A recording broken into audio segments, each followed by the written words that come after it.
Esse é o 6º episódio da série na qual a gente decidiu falar sobre o câncer do Johnny, meu marido. E nesse episódio a gente vai falar sobre uma doença chamada herpes zoster. No dia 2 de dezembro de 2019, começaram a aparecer umas manchas no corpo do Johnny. Essas manchas viraram bolhas que foram crescendo e foram se alastrando pelo corpo. Então vinha daqui da virilha, passava pela lateral e vinha até as costas. Tudo de um lado só do corpo. Junto com essas manchas tinha também uma dor, que era uma dor interna. Ele sentia aqui atrás como se fosse uma coisa relacionada ao rim. E, enfim, não sabíamos o que era. Hoje a gente sabe que é uma dor no nervo.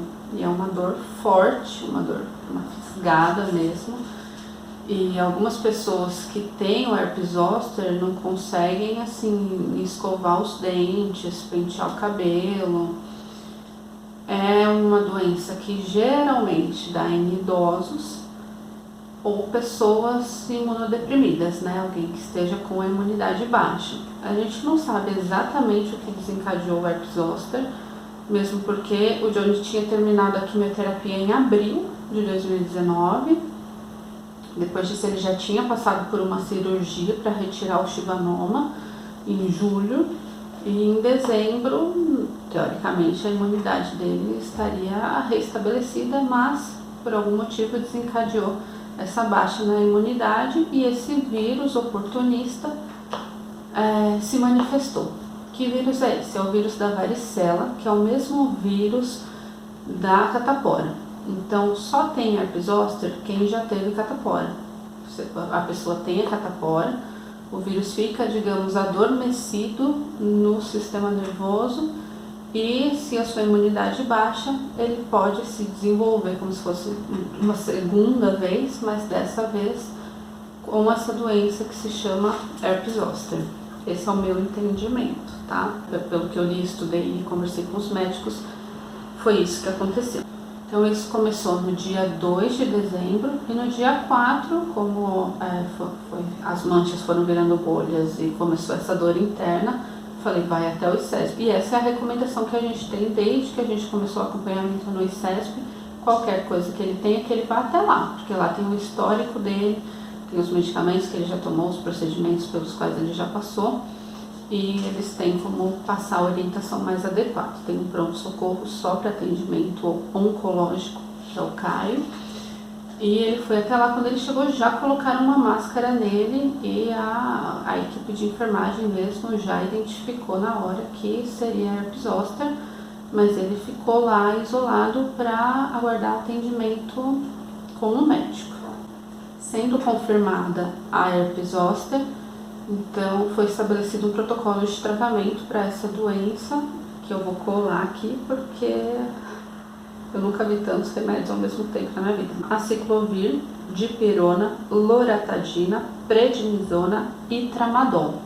Sendo que a quantidade de comprimidos varia, a frequência também, então alguns de 12 em 12, 8 em 8, 6 em 6, 5 vezes ao dia, uns próximos das refeições, outros longe das refeições. Ele teve aí alguns dias para ficar em casa e eu fui trabalhar, né? Então coloquei vários alarmes no celular dele e no meu, e toda hora a gente estava se comunicando para saber se tomou o remédio certo, se tomou a quantidade certa de comprimidos, porque aí tinha antiviral, tinha remédio que era para dor, que na primeira noite, depois que ele voltou do hospital, ele estava com uma dor insuportável. Ele já tinha passado por cirurgia na cabeça, radioterapia, quimioterapia, em momento algum eu tinha visto ele sofrer com dor. Aquela cara sofrida, cada fisgada que ele sentia. E aí então, com a medicação adequada, ele já era uma coisa que não doía mais. Então durante o período de tratamento ele não sentiu mais dor porque a medicação estava corretinha, bem dosada, tudo certinho. Aí no dia 11 de dezembro ele voltaria a trabalhar e então perguntaram para ele como ele estava. Ele falou, olha, eu já fiz todo o tratamento, mas eu ainda tenho algumas bolhas no corpo. Aí eles falaram, não, então você volta no hospital e verifica se é pra você voltar a trabalhar mesmo. E ele foi até lá, até ficou... Aí nessa hora teve um pouco de confusão, porque quem atendeu ele primeiro achou que ele estava extremamente contagioso, colocou uma máscara, mandou para a sala de isolamento e ele ficou lá numa sala de isolamento de máscara sem saber o que estava acontecendo, porque ele já tinha passado pelo processo, né?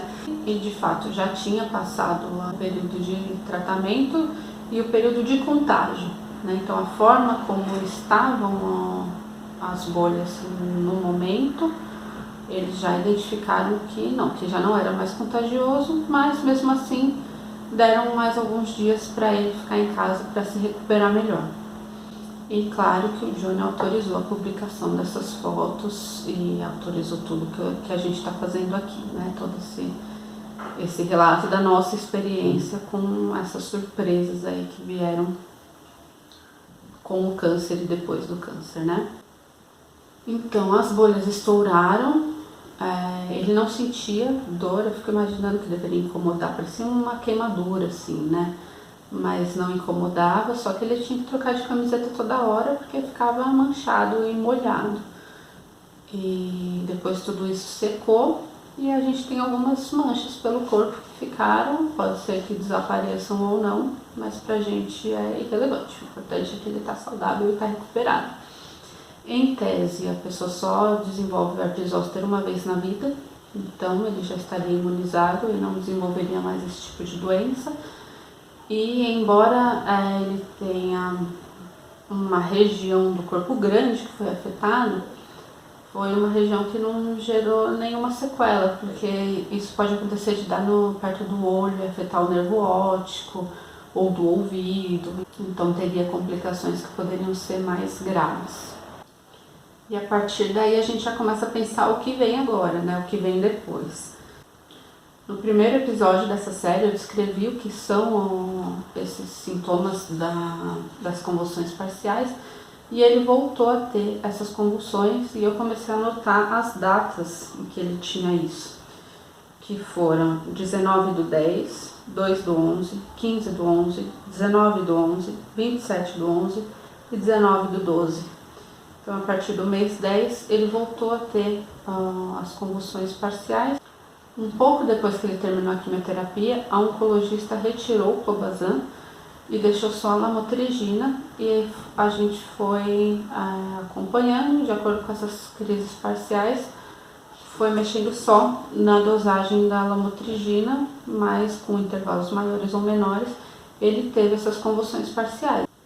Na noite do dia 22 de dezembro ele teve uma convulsão, que pesquisando na internet eu chamaria de convulsão generalizada, foi uma convulsão total dessa vez. Eu nunca tinha visto uma convulsão, fiquei apavorada. Hoje eu sei que foi só uma convulsão, mas a Isabel, que estava dormindo e que acordou com um susto, demorou um pouco para entender e para ter alguma ação, né? Então teve um grito inicial, depois ele começou a ter a convulsão em si, como a gente conhece, né? Que a pessoa fica se debatendo, eu fiquei segurando ele de lado. Ele teve... A boca espumou um pouco. Depois ele ficou fazendo um barulho de ronco bem forte, com os olhos abertos, fixos num ponto.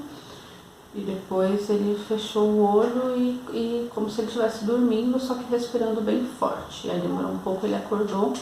Mas ele acordou desnorteado, sem saber, para ele não tinha acontecido nada. Ele falou algumas palavras que não existem e depois ele falou algumas palavras desconexas. Palavras que existem, mas que não faziam sentido numa mesma frase. E eu falei para ele que ele tinha tido uma convulsão, ele foi ao banheiro, depois ele quis tomar um leite. Depois a gente deitou e ele falou que estava sentindo dor na panturrilha, acho que pelo estirão, né? E também estava sentindo uma ansiedade. E aí ele me perguntou o que tinha acontecido. Então ele já não lembrava também que eu já tinha falado para ele tudo o que tinha acontecido. E aí então eu falei, passou mais uma hora mais ou menos, ele dormiu de novo. E no dia seguinte só então a gente optou por ir até o hospital. Então nós fomos para lá no dia 23 de dezembro para a gente poder verificar qual era o procedimento, se ia ter alguma alteração de medicação, como lidar com isso, né? E aí no ICESP isso foi considerado como um escape convulsivo, foi a denominação que eles deram de acordo com o que eu relatei que tinha acontecido. E eles levantaram algumas hipóteses do porquê que ele pode ter tido isso. Então, a primeira hipótese é que os medicamentos que ele tomou para o herpes zoster teriam inibido o efeito do anticonvulsivo que ele toma. A segunda hipótese, que ele poderia estar com níveis alterados de sódio e potássio, e aí ele fez um exame de sangue, o nível de sódio estava um pouquinho só acima, acho que 144, se eu não me engano, o potássio estava normal, e ele estava com as plaquetas baixas, né, estava 96, considerando que o mínimo padrão é 140, e a hemoglobina um pouco abaixo também, estava 12,2, e o mínimo a gente tem 13, né, padrão 13 a 18. Terceira hipótese é que tivesse tido alguma alteração no glioma, e aí então ele faria uma nova ressonância magnética. E a hipótese número 4, que poderia ser uma encefalite herpética. Então, o vírus do herpes zoster poderia ter se alojado onde não era para ele se alojar. E aí, nesse caso, seria feita uma coleta do líquor para poder verificar isso. Então, ele foi internado e foram pedidos esses dois exames, a ressonância magnética e a coleta do líquor. Lembrando que antes de ser internado, enquanto ele estava no pronto-socorro, ele já tinha feito exame de sangue e tomografia também. A tomografia não tinha indicado nenhuma alteração significativa visível, né? Então ele ficou internado no ICESP do dia 23 ao dia 27 de dezembro de 2019. Foi nosso segundo Natal. A gente já ressignificou esse sentido do Natal pra gente, né? Da importância da gente estar junto e saudável e sem sofrimento e sem dor, que foi o que aconteceu. Como dessa vez ele foi internado, o motivo foi a convulsão, então ele foi internado como risco de queda, que usa uma pulseirinha laranja, se eu não me engano, uma pulseirinha de outra cor. E aí, nesse caso, ele precisaria de acompanhamento 24 horas, então ele não precisou passar as noites sozinho no hospital.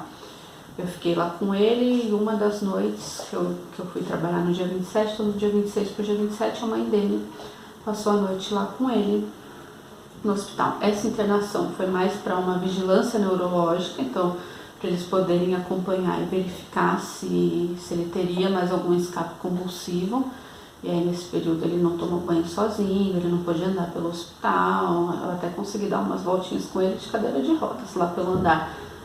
O ICESP é lindo, assim, o prédio é lindo, a vista é linda. Então é uma coisa assim que torna menos sofrido esse período, eu acho, né? Dá uma sensação boa. No hospital ele não teve mais nenhum episódio. A ressonância magnética não indicou nenhuma alteração no quadro dele, no quadro que ele já tem. E foi descartada a necessidade de fazer o exame do líquor, porque ele não tinha outros sintomas que poderiam indicar a encefalite herpética. Então ele teve um escape convulsivo, mas não teve nenhum outro sintoma. Então descartaram essa possibilidade, ele não fez o exame do líquor e o neurologista considerou que convulsão é o sintoma primário dele. Então convulsão, eventualmente ele vai ter. As nossas sinapses são formadas pela comunicação entre um neurônio e outro, e ele tem ali uma intervenção cirúrgica e eventualmente isso pode acontecer. No momento eles acharam que não era interessante mexer na medicação, porque ele já toma uma dosagem alta, e ele voltou para casa. No dia 14 de fevereiro agora de 2020, ele passou com a oncologista, que é a doutora Veridiana. Então ela achou melhor colocar na receita dele o clobazam, que é um remédio bem forte, ele é tarja preta, e foi o remédio que, antes dele fazer a cirurgia, antes dele começar o tratamento, era o remédio que segurava essas convulsões. Então ela considerou interessante colocar na receita, ela falou para ele só voltar a tomar se ele tivesse uma nova convulsão.